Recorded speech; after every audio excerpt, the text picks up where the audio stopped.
হযরত ফাতেমা যখন এই কথা বললেন, এই ছোট্ট ঘটনাটা আমি কি জন্য বলবো শোনেন। আল্লাহর রাসূল বললেন, কেউ যদি আল্লাহর রাস্তায় দান করে আল্লাহ রাব্বুল আলামিন তাকে দেয়। এ কথা সত্য না মিথ্যা? আলী চলে গেলেন বাজারে। বাজারে যাওয়ার পরে একটা আনার ক্রয় করলেন। আনারটা নিয়ে বাড়ির দিকে রওনা দিলেন। প্রতিমধ্যে একজন ফকির আলীর সাথে দেখা। জিজ্ঞাসা করলেন, আলী কোথায় গেছো? বাজারে গেছি। কথোপকথন হওয়ার পরে ওই ফকির ডাক দেবেন, আলী অনেক দিন হয়ে গেছে আনার খাই না, মন চায় একটা আনার খেতে। আলী কয়, আমার স্ত্রী না বলছে আনার খাবে, এখন ফকির দিয়ে আমারে ধরে বসছে, এবার কই যাই? হযরত আলী বললেন, শোনো ফকির, যেহেতু তুমি আমার কাছে আনার চেয়েছো, আমার কাছে একটা আনার আছে, আমি বড় শখ করে আমার স্ত্রীর জন্য কিনেছি। যাও যাও, কারণ আমার আল্লাহ বলছেন, ওয়া আম্মাসসাইলা ফালা তানহার। আল্লাহু আকবার। কোন ফকির, কোন সাইল যখন চায় খালি ফিরাইও না। আলী বলছেন, ও ফকির, যেহেতু তোমার আনার খেতে মন চায়, তাহলে এই আনারের অর্ধেক খাও, বাকি অর্ধেক আমারে দিয়ে দাও। অর্ধেক দেওয়ার পরে ফকির অর্ধেক খাওয়ার পরে আলীকে বলে, আলী, ও আলী, অর্ধেক আনার খেয়েছি, কলিজাটা তো অর্ধেকটা ফুটছে, আর বাকি অর্ধেক তো এখনো পড়ে নাই। আলী চিন্তা করে, বাকি অর্ধেক কি ফকিরকে দিয়ে দিব নাকি আমার ফাতেমার জন্য নিব? শেষ পর্যন্ত আলী সিদ্ধান্ত নিলেন, আমার ফাতেমার জন্য নিব না, বাকি অর্ধেকটা ফকিরকে খাওয়াইয়া দিলেন। সুবহানাল্লাহ। এই দিলওয়ালা মানুষ খুঁজে পাওয়া কঠিন। পকেটে হাজার হাজার টাকা থাকে, ভালো গাড়িতে চড়েন, কালো গ্লাসওয়ালা গাড়িতে চলেন, কোথায় জেমে পড়ে গেছেন, হাত নাই, পাও নাই, পঙ্গু মানুষগুলো আপনার গাড়ির গ্লাসের পাশে এসে হাত পেতে দেয়, আপনি গ্লাসটা খোলেন না, এমন মুসলমান আছে না নাই?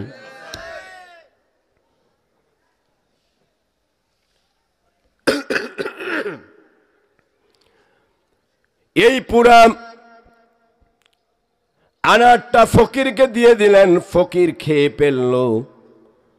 বাড়ির দরজায় গিয়ে ফাতেমাকে ডাক দিলেন। ফাতেমা দরজা খুললেন, জিজ্ঞাসা করলেন, আলী, তুমি না বলছো কি খাবা, কি খাবা? এত কথা কইছো, হাতে দিয়ে কিচ্ছু নাই। আলী কিচ্ছু বলতে পারে না। আলীর দুই চোখের পানিগুলো টপ টপ করে পড়ে। প্রিয় ভাইরা আমার, স্ত্রী যদি আল্লাহওয়ালা হয়, স্ত্রী যদি নামাজি হয়, দিনদার হয়, স্ত্রী যদি তাহাজ্জুদ গুজারি হয়, স্বামী যদি আল্লাহওয়ালা হয়, না কেউ থাকলো ঘরের মধ্যে শান্তি দিয়ে ভরপুর করে দেয় কে? এবার ফাতেমা ডাক দিয়ে বলে, আলী, তুমি না আমারে বলছো কি খাবা, কি খাবা, বারবার বলছিলাম। আমি না বলছিলাম একটা আনার খাবো, কোথায় আনার? হাতে তো কিচ্ছু নাই। আবার কাঁদো কেন, কাঁদো কেন আলী, কাঁদো কেন? এবার আলী আস্তে আস্তে বলে, ফাতেমা রে, তোমার জন্য একটা আনার কিনছিলাম বড় শখ কইরা, কিন্তু রাস্তার মধ্যে একটা ফকিরের সাথে সাক্ষাৎ হয়ে গেল। সে কথা বলেছে, আমি তাকে পুরাটা আনার দিয়ে দিলাম। ফাতেমা এ কথাটা বললেন, আলী, চিন্তা করার কোনো কারণ নাই। তুমি আল্লাহর রাস্তা দিয়া যেমন মজা পেয়েছো, স্বাদ পেয়েছো, আমি ফাতেমা তুমি দেওয়ার কারণেও আমার কলিজা ঠান্ডা হয়ে গেছে। এজন্য বলছিলাম, যেই ঘরের স্বামী স্ত্রী নামাজি, আল্লাহওয়ালা, দিনদার, ফরেজগার, মুত্তাকিয়া, আবেদা, সালেহা, ওই ঘরের মধ্যে বড় দামি দামি কোনো ফার্নিচার না থাকতে পারে, ওই ঘর সাজসজ্জা না হতে পারে, কিন্তু ওই ঘরের মধ্যে রহমত আর বরকত দিয়ে যিনি পরিপূর্ণ করে দেন তিনি কে? হযরত আলী বললেন, ফাতেমা দিয়ে দিয়েছি। আর আলী যখন কথা বললেন, ফাতেমা বললেন, দিয়েছো কি হয়েছে? তুমি দিছো, তুমি খুশি। তুমি দিয়েছো আমি শুনেছি, আমি ফাতেমাও খুশি। সুবহানাল্লাহ। কিন্তু আলীর মনে একটা কৌতূহল আছে। এ কথাটা আলী ফাতেমাকে বলে না। আলী মনে মনে বলে, আমার আল্লাহ না বলছেন, মান জাআ বিল হাসানাতি ফালাহু আশরু আমসালিহা। আল্লাহু আকবার। আলীর মনে মনে ভাবনা, এই চিন্তা। কি চিন্তা? আল্লাহ না বলছেন, মান জাআ বিল হাসানাতি ফালাহু আশরু আমসালিহা। যে ব্যক্তি আল্লাহর রাস্তায় এক দিবে, আল্লাহ তাকে 10 দিয়ে দিবে। এ কথাটা কিন্তু আলী ফাতেমাকে বলে না। সন্ধ্যা ঘনিয়ে গেল। ঠিক এমন সময় হযরত সালমান ফারসি রহমতুল্লাহ আলাইহি মাথার মধ্যে একটা টুকরি নিয়ে হযরত আলীর দরজায় গিয়ে এইভাবে নক করছেন। আল্লাহু আকবার।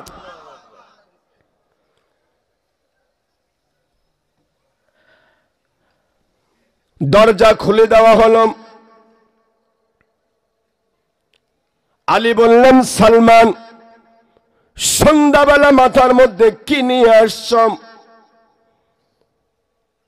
সালমান ফারসি বলছেন,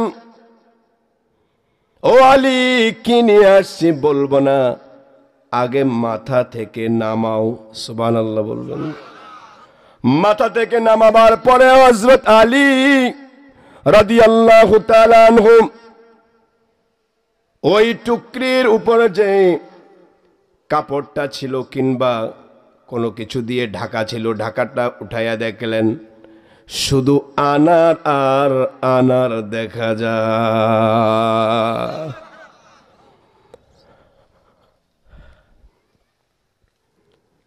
হযরত আলী রাদিয়াল্লাহু তাআলা বললেন, সালমান, ও সালমান, আনারগুলো কোথায় থেকে নিয়ে আসছ?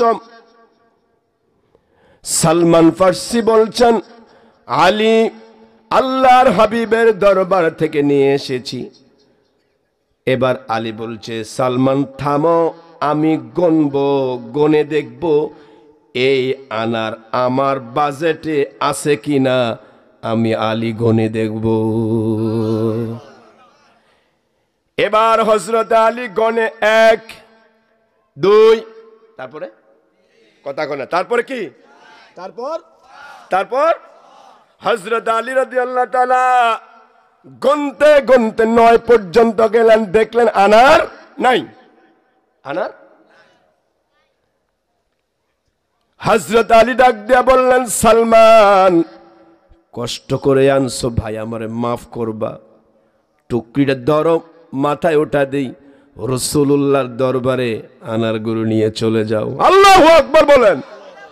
সালমান বলছেন, আলী, কি বলেন?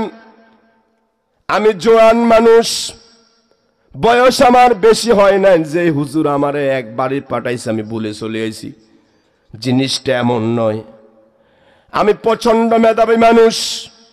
কেউ একটা কথা বললে বছরের পর বছর আমি মনে রাখতে পারি। আল্লাহর হাবিব বলছেন আলীর ঘরে নিয়ে দেওয়ার জন্য। আলী বলেন, সালমান, যত কথা বলো, এই আনার আমার নয়। আরে আলী, কি কও? তোমার তো ভাই। তো কি ঘটনা কি? তোমার না মানে কি? এটা বুঝে বলো। এবার আলী বলছেন, ও সালমান, শোনো, আজকের দিনে যে ঘটনাটা ঘটে গেছে, আমার ফাতেমা আনার খেতে চেয়েছিল, আমি বাজারে গেছি, একটা আনার কিনছি, প্রতিমধ্যে ফকিরকে দিয়ে দিয়েছি। আমার বিশ্বাস আছে, আমার আল্লাহ কোরআনে বলছেন, মান জাআ বিল হাসানাতি ফালাহু আশরু আমসালিহা। যেই ব্যক্তি আল্লাহর রাস্তায় এক দিবেন, আর সে আজিমের মালিক কমপক্ষে তার গোলামকে 10 দিয়ে দিবেন। ও সালমান, একবার নয়, দুইবার নয়, কয়েকবার গুনে গুনে দেখলাম 9টা আনার আছে, আরেকটা তো নয়। এবার সালমান ফার্সি বলেন, আলী শোনো, একটা আনার আমি সালমানের পকেটের ভিতরে আছে। আল্লাহু আকবার।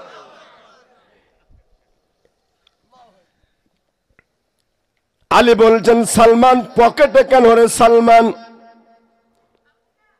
বলল, শোনো, আল্লাহর হাবিবের কাছে যখন কোনো হাদিয়া আসতো তিনি সব সাহাবীদেরকে ভাগ করে দিতেন, তারপরে ফাতেমার বাড়িতে পাঠাতেন। কিন্তু আজকে দেখলাম হঠাৎ করে কে যেন আনারগুলো নিয়ে আসছে। নবীজি কাউকে দিলেন না, কারো হাতে এক টুকরাও দিলেন না। দেওয়ার সাথে সাথে আমাকে বলছে, সালমান মাথায় করে আমার আলীর ঘরে নিয়ে যাও। আমি চিন্তা করছি, যেই তো নবীজি আজকে কাউকে দেয় না, এর ভিতরে একটা রহস্য আছে। রহস্য আছে। এজন্য আমি একটা আনার আমার পকেটের মধ্যে রেখে দিয়েছে আলী। বুঝলাম আল্লাহ রাব্বুল আলামিনের উপর তোমার কত বড় ইয়াকিন আছে।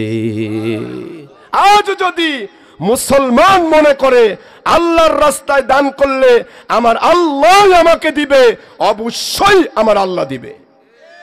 এখন মুসলমান দেয় তো মারহাবা আল্লাহ, কথা কয় না, অমুক নেতা দিবে মারহাবা 30,000 খাতার মধ্যে 14 বছর, কথা কয় না। প্রিয় ভাইয়েরা আমার, আল্লাহ তাআলা বলছেন, আল্লাযীনা ইউনফিকুনা ফিস সাররাই ওয়াদ-দাররা, মুত্তাকি যারা হবে তারা সচ্ছল অবস্থায় আল্লাহর রাস্তায় দিবে, অসচ্ছল অবস্থাও তারা আল্লাহর রাস্তায় দান করবে। সুবহানাল্লাহ। প্রিয় ভাইরা, মুত্তাকি হতে চাই কিনা? মুত্তাকি যদি হতে চান আর ইমানদার আল্লাহওয়ালা যদি হতে চায়, ইমানের মত আল্লাহ তাআলা আমাদেরকে দান করবেন। সুবহানাল্লাহ। তাহলে মুত্তাকির প্রথম বৈশিষ্ট্য সচ্ছল অবস্থায় কিংবা অসচ্ছল অবস্থায় কার রাস্তা দান করা। এরপর আল্লাহ তাআলা বলেন, ওয়াল কাযিমিনাল গায়জ, মুত্তাকি বান্দারা রাগ করে না, ক্রোধ দেখায় না, হিংসা বিদ্বেষ করে না। আজ আমাদের দেশে সবচাইতে বড় যে জিনিসটা সেটা হলো হিংসা, কথা কয় না কি? ক্রোধ। 2 নাম্বার গুণ হলো ওয়াল কাযিমিনাল গায়জ, যারা ক্রোধ করবে না, হিংসা বিদ্বেষ যাদের তাদের ভিতরে থাকবে না, এমন মুত্তাকি বান্দাদেরকে আল্লাহ রাব্বুল আলামিন কিয়ামতের দিন আল্লাহর জান্নাতের মেহমান বানায়া দিবে। ক্রোধ, হিংসা বিদ্বেষ আছে না নাই? আছে। দেখুন, রাসূল করিম সাল্লাল্লাহু আলাইহি সাল্লামের একজন আনসারী সাহাবী, তিনি রাসূল সাল্লাল্লাহু আলাইহি সাল্লামের মজলিসে বসে আছেন।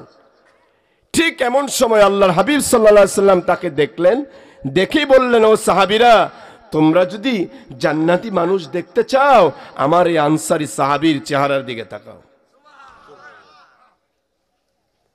দ্বিতীয় দিন আল্লাহর হাবিব সাল্লাল্লাহু আলাইহি সাল্লাম আবারও মজলিসের মধ্যে কথা বলছেন। ওই আনসারী সাহাবী আবার আল্লাহর হাবিবের মজলিসে আসলেন। আল্লাহর হাবিব দ্বিতীয় দিনে বললেন, তোমরা যদি জান্নাতি মানুষ দেখতে চাও এই আনসারী সাহাবীর দিকে তাকাও। 3 দিন বললেন। কয়দিন? 3 দিন বলার পরে আব্দুল্লাহ ইবনে ওমর ইবনে আস রাদিয়াল্লাহু তাআলা আনহুর ভিতরে একটা কৌতূহল জাগলো। কি রে, এই আনসারী সাহাবীকে নবীজি প্রতিদিন বলে, জান্নাতি মানুষ দেখতে চাইলে তার দিকে তাকাও। এখন কি গুণ আছে তার ভিতরে, কি কোয়ালিটিটা আছে, কি গুণে গুণান্বিত সে জান্নাতি মানুষ, তাকে একটু পরীক্ষা করা দরকার। কি করা দরকার? এখন আমরা তো ভাই পরীক্ষা করি না। আমরা লম্বা পাঞ্জাবি দেখলেই, লম্বা টুপি দেখলেই মনে করে যে আল্লাহর ওলি মাত্র নাজিল হয়েছে, অথচ তার ভিতরে রাসূলের সুন্নাত নাই, আল্লাহ তাআলার মহব্বত নাই, রাসূলুল্লাহর আদর্শ নাই, আল্লাহর দ্বীন বাস্তবায়ন হোক এই আকাঙ্ক্ষা তার ভিতরে নাই, কিন্তু দেখতে একেবারে আল্লাহর ওলি। কথা কয় না? প্রিয় ভাইরা, কিয়ামতের দিন সমস্ত নবীরা বলবে নাফসি নাফসি। সব নবীরা সেদিন পেরেশান। মুহাম্মদুর রাসূলুল্লাহ সাল্লাল্লাহু আলাইহি ওয়াসাল্লামের সুপারিশ ছাড়া আল্লাহর জান্নাতে ঢোকা সম্ভব। সেই নবীকে গালি দেওয়া হয়, কিন্তু তুমি আল্লাহর ওলি নামে পীরের দরবার খুলে রেখেছ। জীবন কোনদিন আল্লাহর হাবিবকে কটূক্তি করার পরে প্রতিবাদ করতে পারো না, এমন পীর বাংলাদেশে আছে না? বলেন। মুরিদের গরু খাওয়ার জন্য, ছাগল খাওয়ার জন্য পাগল হইছ, কিয়ামতের দিন কি জবাব দিবা? কি জবাব দিবা? মাড়ি ওই ফিটা একটা মাড়ি পড়তো না। রাসূলুল্লাহ সাল্লাল্লাহু আলাইহি ওয়াসাল্লামকে ভালোবাসতে হবে নিজের জীবনের থেকেও, ঠিক কি না?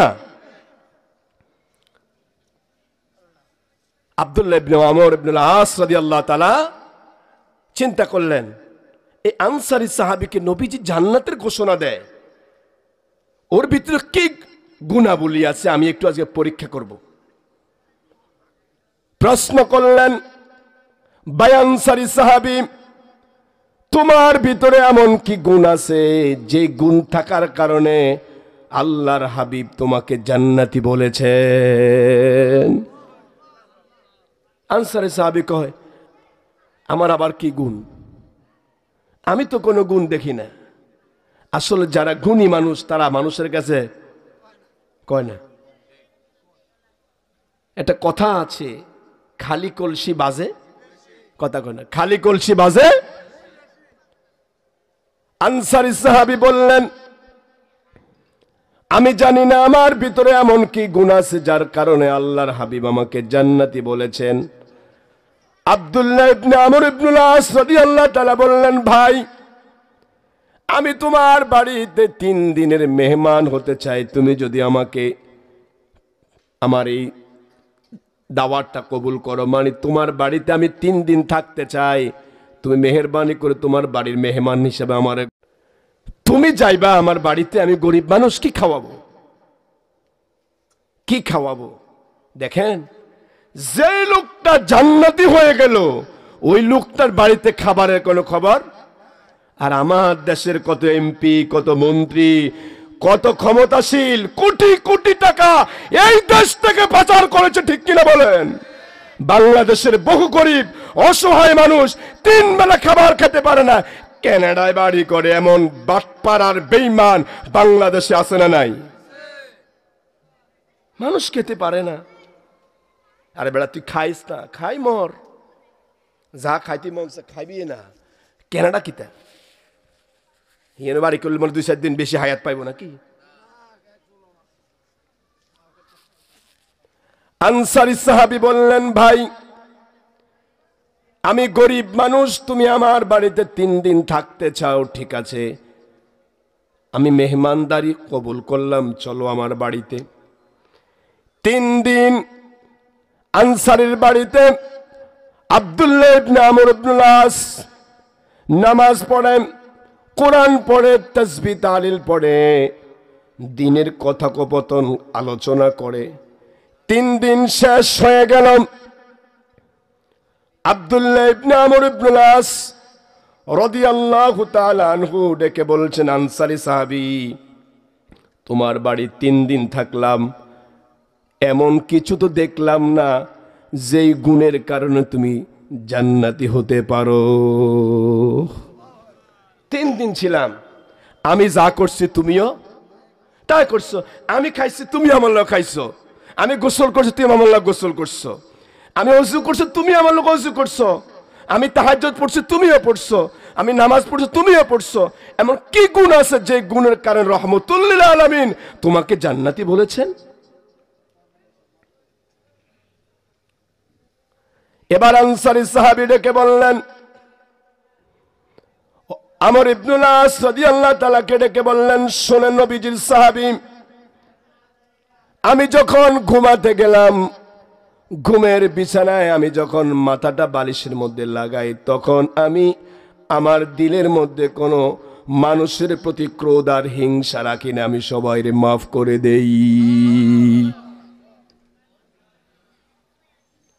হযরত আব্দুল্লাহ ইবনে আমর ইবনুল আস রাদিয়াল্লাহু তাআলা বললেন, ও আনসারী সাহাবী, আমার মনে হয় তুমি যে মানুষের প্রতি কোনো ক্রোধ রাখো না, বিদ্বেষ রাখো না, হিংসা রাখো না, সবাইকে যে মাফ করে তুমি ঘুমাতে যাও, আমার বিশ্বাস এই গুণটার কারণে আল্লাহর রাসূল তোমাকে জান্নাতি বলে ঘোষণা দিয়েছে। প্রিয় ভাইয়েরা, হিংসা, বিদ্বেষ, ক্রোধ আমাদের আছে না নাই? এগুলো ধুয়ে মুছে পরিষ্কার পরিচ্ছন্ন করা দরকার আছে না নাই? হযরত লুকমান আলাইহিস সালামের কথা মনে পড়ে গেল। তিনি যখন কথা বলতেন, খুব শিক্ষিত মানুষ ছিলেন না, তিনি যখন কথা বলতেন মানুষগুলো চাতক পাখির মতো তার দিকে তাকায়ে থাকতেন, তার কথা শুনতেন, মনোযোগ দিয়ে শুনতেন। এবার একদিন লুকমান আলাইহিস সালাতু ওয়াস সালামকে প্রশ্ন করা হলো, লুকমান, তুমি কথা বললে মানুষ এত মনোযোগ দিয়ে শুনে, কি কারণ আছে তোমার ভিতরে, কি গুণ আছে একটু বলো তো? লোকমান বলে, আমার ভিতরে 3টা গুণ আছে, আমার বিশ্বাস এই 3 গুণের কারণে আমার আল্লাহ আমার মর্যাদা বাড়াইয়ে দিয়েছে। কয় গুণ? এই 3 গুণ আমাদেরও থাকা দরকার আছে না নাই? হযরত লোকমানকে প্রশ্ন করা হলো, লোকমান 3 গুণ কে কে? লোকমান বললেন, 1 নাম্বার হলো সত্যবাদিতা। আমি লোকমান জীবনে কখনো একটা মিথ্যা কথা বলি না। আল্লাহ তাআলার জন্য কোরআনুল কারীমে বলেন, ইয়া আইয়ুহাল্লাযীনা আমানুত্তাকুল্লাহা ওয়া কুলু কাওলান সাদীদা। আল্লাহ তাআলা বলেন, হে ঈমানদাররা, আল্লাহ তাআলাকে ভয় করো, ওয়া কুলু কাওলান সাদীদা, সত্য কথা বলো, সঠিক কথাটা বলো। সুবহানাল্লাহ বলেন। এখন মিথ্যা কথা বলার মতো মানুষ আপনাদের ব্রাহ্মণপাড়া শীতলে নাই? কথা বলে আছে না নাই? একটা বিচারার সালিশে গিয়ে ঘুষ খাওয়ার জন্য কত মিথ্যা কথা বানায়া বানায়া বলে, আর টেবিলের নিচে দিয়া ঘুষের টাকা নেয়, এমন মাতব্বর সর্দার নাই? প্রিয় ভাইয়ের মা গো, ওয়াজ দে কোন মুইজার আয় জানি না, আর কথা নেরা বোঝেননি। খাঁটি লাকসামি শুরু করলে তো কিচ্ছু বুঝতেন না। এবার লোকমান কয়, ওই তোরা হন, কিতা কয়, 1 নাম্বার গুণটা হলো আমি লোকমান কখনো মিথ্যা বলি না। সুবহানাল্লাহ, সুবহানাল্লাহ। এবার লোকমান আলাইহিস সালামকে প্রশ্ন করো, লোকমান 2 নাম্বার গুণ কি? লোকমান আলাইহিস সালাতু ওয়াস সালাম বলেন, আমি কখনো কোনো বাজে কথা, অযথা কথা, অপ্রয়োজনীয় কথা আমি লোকমান আমার জবানে উচ্চারণ করি না। আল্লাহু আকবার বলেন। আজ রাস্তাঘাটে, চায়ের দোকানে, বাজারে অযথা অপ্রয়োজনীয় গীবত, শাকায়াত, পরনিন্দা আছে না নাই?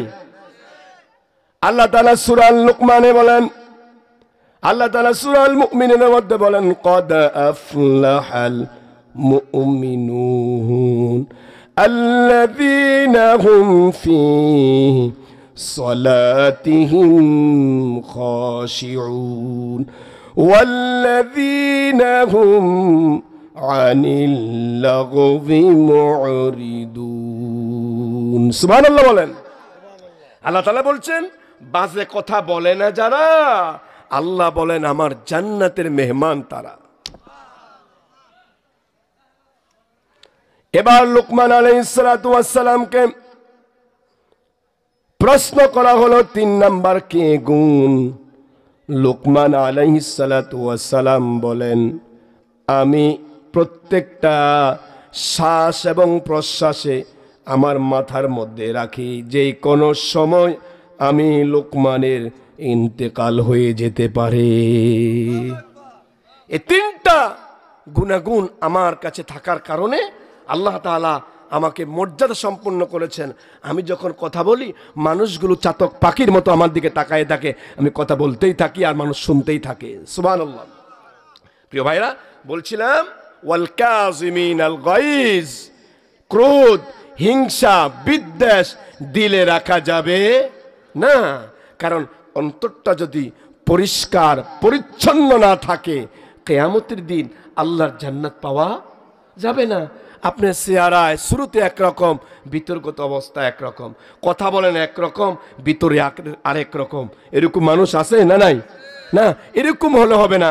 আপনার জবানে যেটা বলবেন অন্তরের সাথে মিল রেখে বলতে হবে, যা বলবেন তাই করবেন। আবার ওই নেতা নেত্রীর মতো হওয়া যাবে না। যখন আপনার ইলেকশন আসে, অমুক করে ফেলবো, তমুক করে ফেলবো, এই ব্রিজ করব, তমুক করে ফেলবো, নির্বাচন শেষ, ওয়াদাও শেষ, এমন কাজ করা যাবে? ওয়াল কাযিমিনাল গায়জ, আল্লাহ বলছেন মুত্তাকিদের গুণ হলো তারা ক্রোধ নিয়ন্ত্রণ করে, রাগ নিয়ন্ত্রণ করে, রাগের মাথায় তারা কিছু করে না।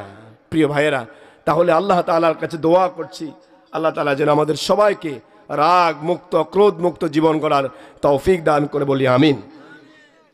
2 নাম্বার গেল। 3 নাম্বার ওয়াল আফিনা আনিন নাস, যারা মানুষকে ক্ষমা করে দেয় তারা মুত্তাকি। সুবহানাল্লাহ বলবেন না? মানুষকে যারা ক্ষমা করে দেয় তারা মুত্তাকি। আল্লাহ তাআলা কিয়ামতের দিন তাদেরকে ক্ষমা করে আল্লাহর জান্নাতের মেহমান বানায় দেবে। সুবহানাল্লাহ। মানুষকে ক্ষমা করতে শিখুন, আরশে আজিমের মালিক আল্লাহ আপনাকে ক্ষমা করবে।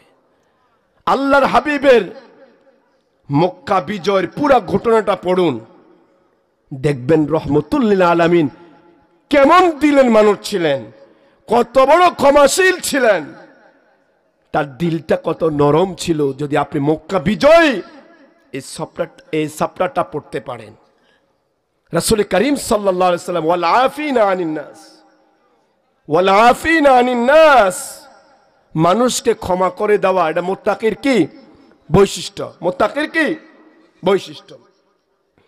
রাসূল সাল্লাল্লাহু আলাইহি ওয়াসাল্লাম মক্কা থেকে মদিনায় হিজরত করার আগে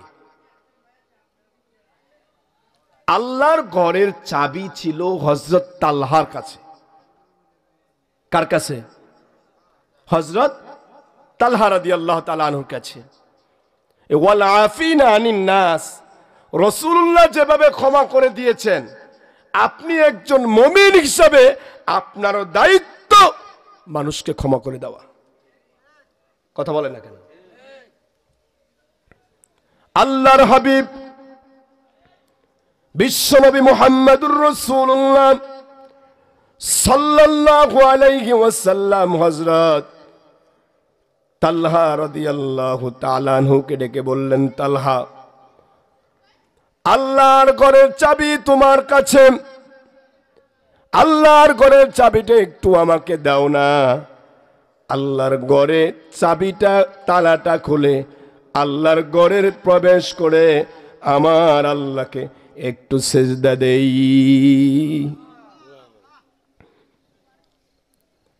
তালহা কি বলছেন ঘটনা শুনেন। আল্লাহ বলছেন, নাহনু নাকুসু আলাইকা আহসানাল কাসাস, আমি কোরআনের মধ্যে এমন কিছু ঘটনা রাখছি যেগুলো কিয়ামত পর্যন্ত মানুষের কল্যাণকর, যেগুলো জানলে বুঝলে মানুষ আল্লাহর কাছাকাছি হতে পারবে।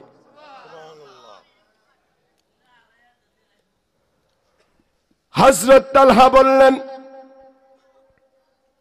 আল্লাহর ঘরের চাবি আমার কাছে, আমি তোমাকে চাবি দিতে পারবো না। নবী বললেন, তালহা, দাও না একটু আল্লাহর ঘরের চাবিটা, আল্লাহর ঘরটা খুলবো, 2 রাকাত নামাজ আদায় করো, আবার তোমাকে চাবি দিয়ে দিব। তালহা কি কয় শুনেন, তালহা বলেন, মুহাম্মদ সাল্লাল্লাহু আলাইহি সাল্লাম তোমাকে চাবি দিব না, না আমি তোমাকে চাবি দিব না। নবী বলছেন, তালহা আজকে আমি দুর্বল, ভবিষ্যতে আমাকে সবল করতে পারেন কে? এই ঘটনা কি শিক্ষা দেয় দেখেন।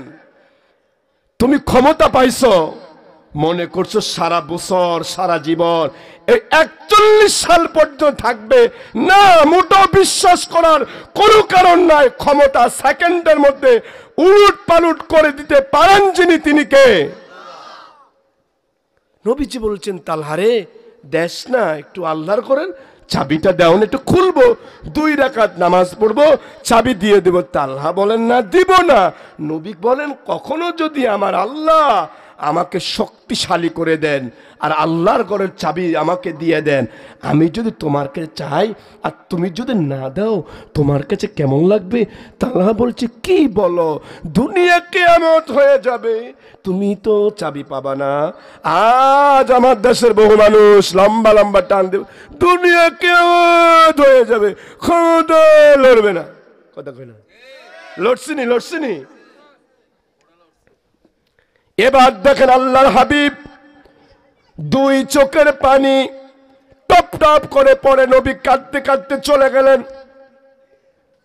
নবীজি মক্কা থেকে হিজরত করে মদিনায় চলে গেলেন। 10 বছর পরে 10,000 সাহাবীকে নিয়ে আল্লাহ রব্বুল আলামিন তাকে মক্কা থেকে আবার মদিনা থেকে মক্কার সম্রাট বানায়া শাসনবার নবীর হাতের মধ্যে দিয়ে তার হাবিবকে পাঠিয়েছেন। 10 বছরের ব্যবধানে আল্লাহর হাবিব আসলেন। আসার পরে সাহাবীদেরকে বললেন, সাহাবীরা আল্লাহর ঘরের দরজা খুলতে হবে, যাও। আল্লাহর ঘরের দরজার চাবি তালহার কাছে। কার কাছে? তালহার কাছে। যাও, তালহার কাছে যাও। ওয়াল আফিনা আনিন নাস, মানুষকে ক্ষমা করে দেন। আল্লাহ বলছেন, আমি আরশে আজিমের মালিক, আমি আল্লাহ মাফ করে দেব। এবার নবীজি সাহাবীদেরকে লক্ষ্য করে বললেন, সাহাবীরা তালহার বাড়ি যাও, তালহাকে আমি নবীর দরবারে নিয়ে আসো, কারণ তালহার কাছে আছে কিসের চাবি? সাহাবীরা চলে গেলেন তালহার বাড়িতে। সাহাবীদেরকে দেখেই তালহা বললেন, কি জন্য আসছো? তোমার কি খবর নাই? মক্কা তো বিজয় হয়ে গেছে। সুবহানাল্লাহ বলবেন না? তুমি মনে করছো হেদিন আছে কেন? হেদিন তো নাই, হেদিন ভাগা খাইছে। হেদিন কি নাই তো।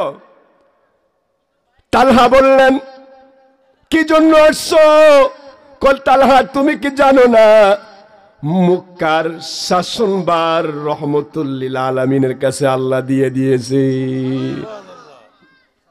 কি লাইছো? কোন নবী কিছু তোমার যাওয়ার লাই, কোন মাগো যাইলে আমার রিমান্ডে দেব। কি করবো? রিমান্ডে দেব। আসরে অপরাধী যারা, রিমান্ডে দেওয়াই দরকার। কথা কয় না? যে অপরাধ করছে রিমান্ডে দেওয়া দরকার।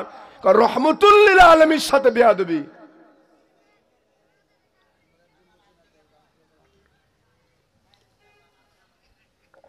এবার তালহা বলছেন, ও সাহাবীরা যাও যাও, তোমরা নবীর দরবারে চলে যাও। আমি তালহা নবীর কাছে যাব না, আমার বড় ভয় লাগে। কথা আছে সুরের মনে, অপরাধী যারা একা একা হাঁটতে পারে না, কারণ তার ভিতরে কাজটাই করে, আমি মানুষ মেরেছি, হত্যা করেছি, ক্রস ফায়ার দিয়েছি, ফাঁসির মঞ্চে মানুষকে ঝুলিয়েছি, তার ভিতরে ভয় আছে না নাই? ভালো মানুষ কোনো ভয় নাই তো, আমি অপরাধ করি নাই, বুক ফুলাই হাঁটে। ওমরের মতো মানুষ গভীর রাত্রে একা একা হাঁটে। জিজ্ঞাসা করো, ওমর রাত্রে একা হাঁটো কেন? তোমার লোক কই?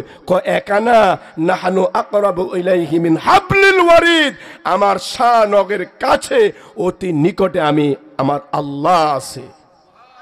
কিসের সেনাবাহিনী বিজিবি, কিসের পুলিশ টুলিশ, আমার সাথে আছে কে? তালহা বলছেন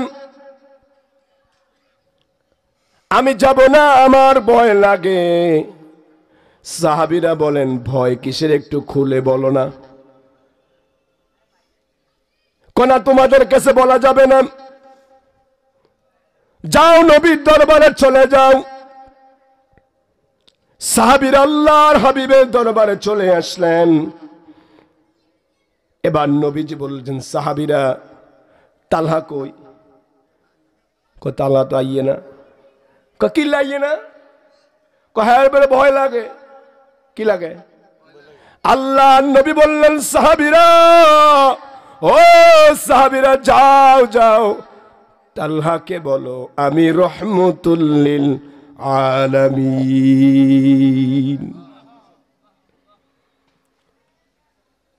সাহাবীরা চলে গেলেন তালহার কাছে। এবার বললেন তালহা, ও তালহা, তুমি যে ভয় পাও, কোন ভয়ের কোনো কারণ নাই। আমার নবীজি হলেন রহমতুল লিল আলামিন ওয়াল আফিনা আনিন নাস।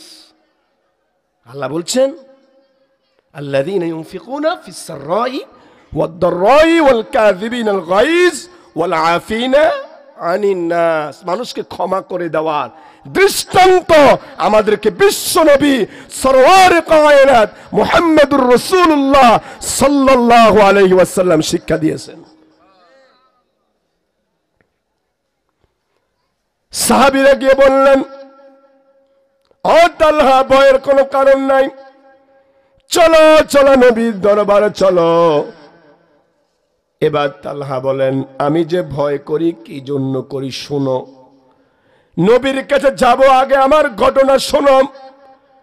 কি ঘটনা? কয়েকদিন আল্লাহর হাবিব মুহাম্মদুর রাসূলুল্লাহ সাল্লাল্লাহু আলাইহি সাল্লাম আমার কাছে আল্লাহর ঘরের চাবি চাইছে, আমি দেই নাই, বরং আমি খারাপ ব্যবহার করছি। কি ব্যবহার করছি? খারাপ ব্যবহার করেছি। কিন্তু আজকে আল্লাহ তাআলা আল্লাহর হাবিবের কাছে মুকমদিনার রাষ্ট্রপ্রধান আল্লাহ তাকে বানিয়েছেন। এখন আমার তো ভয় লাগে। এবার সাহাবীরা বললেন না, চলো নবীর দরবারে চলো, আমার নবী ফয়সালা করবেন। সুবহানাল্লাহ। প্রিয় ভাইরা, নবীর কাছে আসলো, ওয়ালা আফিনা আনিন নাস।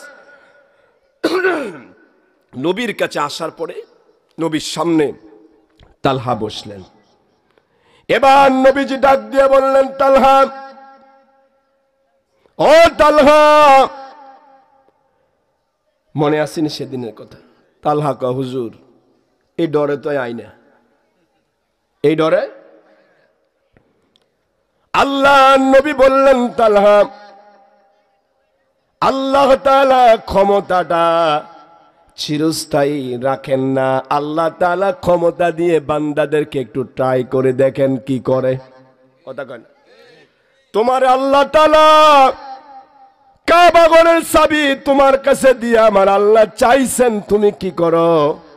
ও দুনিয়ার মানুষেরা, আল্লাহ কিছুদিনের জন্য ক্ষমতা দিয়ে চাইছে কি করো, কিন্তু না, আল্লাহ দেখছে ক্ষমতা দেওয়ার পরে আলেমদেরকে ফাঁসি দিছ, ক্ষমতা দেওয়ার পরে আলেমদেরকে বছরের পর বছর জেলখানায় রাখছো, ক্ষমতা দেওয়ার পরে মানুষের উপর নির্যাতন করছো, ওই ক্ষমতা উল্টাইয়া দিছেন কে?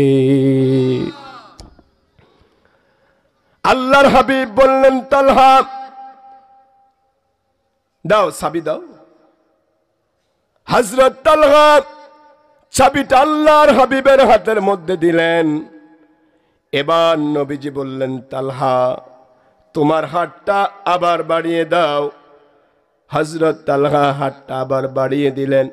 আল্লাহর হাবিব প্রথমে চাবিটা হাতে নিলেন, নেওয়ার পরে ওই চাবিটা আবার হযরত তালহার হাতে উঠাইয়া দিয়ে বললেন, তালহা শোনো, আমি রহমতুল লিল আলামিন তোমার হাতের মধ্যে খানায়ে কাবার চাবি উঠাইয়া দিলাম। কিয়ামত পর্যন্ত তোমার বংশের মানুষের কাছে থাকবে আল্লাহর ঘরের চাবি।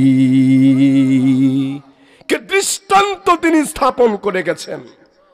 আমি আপনি বলে এক কথা কইতাম, কোবা শামসুতিয়া দিব বাচ্চু, কথা কই না, তোমার সময় আমার চাবি দাও না, আজকে আবার সাহাবী নবীজি কি দৃষ্টান্ত দিলেন, বললেন, ও সাহাবী তালহা তুমি আমার সাথে খারাপ করছো, আমি রহমতুল লিল খারাপ করব না। তুমি আমার সাথে খারাপ আচরণ করেছো, আমি দৃষ্টান্ত রেখে গেলাম, কিয়ামত পর্যন্ত আমার উম্মতের জন্য, আমার উম্মতরা যদি এরকম বিশাল দিল নিয়ে কোনো মানুষকে ক্ষমা করে দেয়, কিয়ামতের দিন আমি আমার ওই বান্দাটাকে মাফ করে আল্লাহর জান্নাত দিয়ে দেব। প্রিয় ভাইরা, তাহলে বলছিলাম আল্লাযীনা ইউনফিকুনা ফিস সাররাই ওয়াদ দাররাই, যারা সচ্ছল অবস্থায় আল্লাহর রাস্তা দান করে, অসচ্ছল অবস্থায় আল্লাহর রাস্তা দান করে, ওয়াল কাযিমিনাল গায়জ, এবং যারা ক্রোধকে নিয়ন্ত্রণ করে, ওয়াল আফিনা আনিন নাস, এবং যারা মানুষকে ক্ষমা করে দেয়, ওয়াল্লাহু ইউহিব্বুল মুহসিনিন, আল্লাহ বলেন এমন মুহসিন বান্দাদেরকে আমি আল্লাহ ভালোবাসি। সুবহানাল্লাহ। প্রিয় ভাইরা, আমরা যারা আছি আমরা সবাই কিন্তু এই পৃথিবী ছেড়ে চলে যেতে হবে কিনা? প্রিয় ভাইরা, আজকে আমার মামা শ্বশুর গত 20 জানুয়ারি সৌদি আরব ইন্তেকাল করেন। আজকে 11টা তার জানাজা হয়েছে। ভারাক্রান্ত হৃদয় নিয়ে এসেছে আজকের প্রোগ্রামে। তার 2টি মেয়ে, ছোট্ট ছোট্ট বাচ্চারা, যখন বাবার লাশের পাশে ঘুরে আর বলছে, আমার আব্বু প্রতি বছর যখন বিদেশ থেকে আসতো আমার জন্য কত মজা নিয়ে আসতো, কই আমার আব্বুকে তোমরা কেন গাড়ির ভিতরে রেখে দিলা? বের করো না, আমার আব্বু না আমার জন্য মজা আনে, দাও না মজা। প্রিয় ভাইরা, কেন কথা বললাম? এই দুনিয়াতে আসার সিরিয়াল আছে, যাওয়ার কোনো সিরিয়াল নাই। ভাই, বড় ভাই বেঁচে আছেন, সবার ছোট ভাই চলে গেছেন। এখন যেহেতু আমরা চলে যাব, ইমানের সাথে আল্লাহওয়ালা হয়ে, দিনদার হয়ে, আল্লাহর প্রিয় গোলাম হয়ে যেতে চাই কিনা বলেন? এই কথা বলেই আমি আমার আলোচনা শেষ করব। প্রিয় ভাইয়েরা, মৃত্যুর যন্ত্রণা থেকে বাঁচার কোনো উপায় নাই। তবে মৃত্যুর যন্ত্রণা হবে 3 ধরনের। বলেন কয় ধরনের? খুব সংক্ষিপ্ত। 1 নাম্বার হলো পাপী, গুনাহগার, নাফরমান, বেঈমান, আল্লাহ বিরোধী, দিন বিরোধী, রাসূল বিরোধী যারা, তাদের মৃত্যুর যন্ত্রণা হবে কঠিন থেকে কঠিন। ঠিক কিনা? কেমন হবে তাদের মৃত্যুর যন্ত্রণা শুনুন। মৃত্যুর সময় যখন তাদের হয়ে যাবে, আজরাইল আলাইহিস সালাম একদল ফেরেশতা নিয়ে তার মাথার কাছে আসবে, এসে বলবেন, ইয়া আইয়াতুহান নাফসুল খাবিসা উখরুজি ইলা সাখাতিম মিনাল্লাহি ওয়া গাদা, হে অপবিত্র আত্মা, আল্লাহর অসন্তুষ্টি আর ক্রোধের দিকে বের হয়ে যা।